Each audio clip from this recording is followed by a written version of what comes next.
আসসালামু আলাইকুম ওয়া রাহমাতুল্লাহি ওয়া বারাকাতুহু। ঈদুল ফিতর যখন চলে আসে তখন আমাদেরকে আরেকটি জিনিস জানতে হবে এবং আদায় করতে হবে, সেটি হচ্ছে সদকাতুল ফিতর। সদকাতুল ফিতর আদায় করার আমলটি মূলত রমজানের ত্রুটি বিচ্যুতি মাফ করানোর জন্য।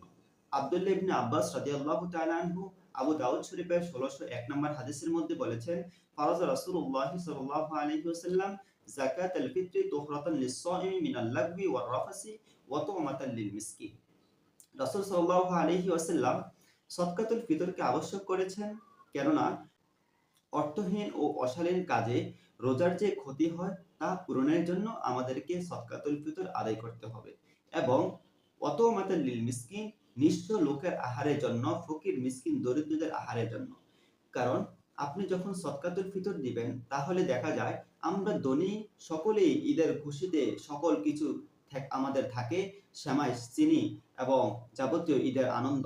কিন্তু সেই গরিবটা কি করবে? সেজন্য সদকাতুল ফিতর দেওয়া হয়েছে, যেন ধনীদের থেকে সদকাতুল ফিতর নিয়ে গরিবরাও ঈদের হাসি তাদের মুখে ফুটতে পারে। সেজন্য সদকাতুল ফিতরের বিধানটা সুন্দর হয়েছে, সদকাতুল ফিতরের বিধানটা দেওয়া হয়েছে।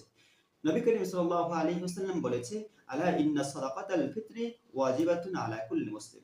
নিশ্চয় সদকাতুল ফিতর দেওয়া সকল মুসলমানের জন্য ওয়াজিব। যাদের কাছে ঈদের দিনের সময় পর্যন্ত ঈদের দিন যাকাতের নিসাব পরিমাণ সম্পদের মালিক হয়, তাদের প্রত্যেকের উপর সদকাতুল ফিতর দেওয়া হচ্ছে তাদের জন্য ওয়াজিব।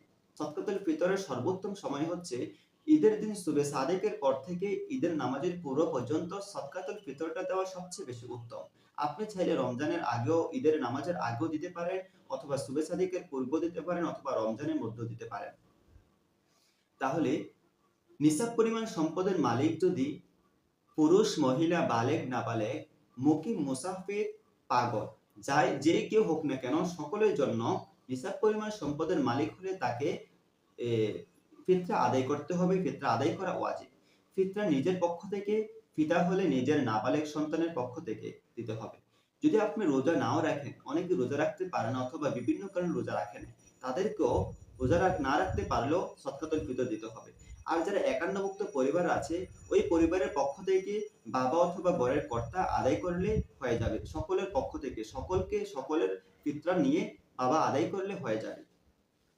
তাহলে সেই সদকাতুল ফিতরটা কিরকম ভাবে দিব, কত টাকা দিব এবং কোথায় দিব? আমরা যে ফিতরা দিব সেই ফিতরাটা আমরা 5 জিনিস দিয়ে দিতে পারবো।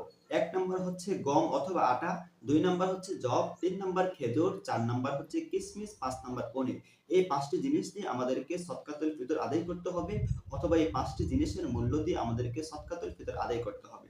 তাহলে মাথাপিছু প্রত্যেক জনের জন্য ফিতরা হচ্ছে গম অথবা আটার ক্ষেত্রে 1 সের 12.5 ছটাক তথা 1 কেজি 665 গ্রাম।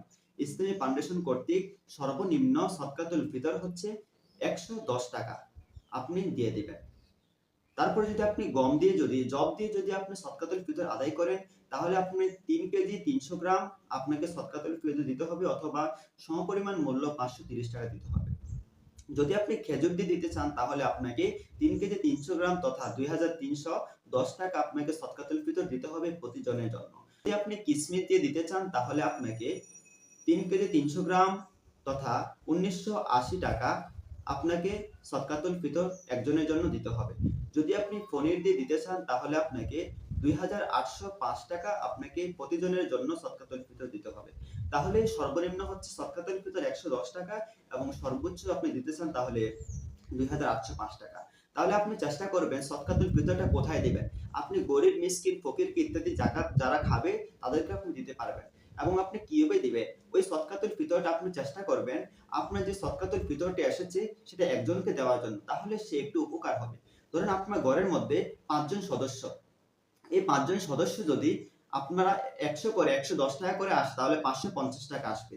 এই 550 টাকা যদি একজনকে দেন, তাহলে তার জন্য অনেক বেশি ফায়দা হবে, এবং তার বিভিন্ন ঈদের দিনে অনেক কিছু কেনাকাটা করতে পারবে, তার এই টাকা দিয়ে অনেক ফায়দা হবে। এজন্য আমরা এই টাকাটা একজনকে দেওয়ার চেষ্টা করব, যেন তার ফায়দা হয়।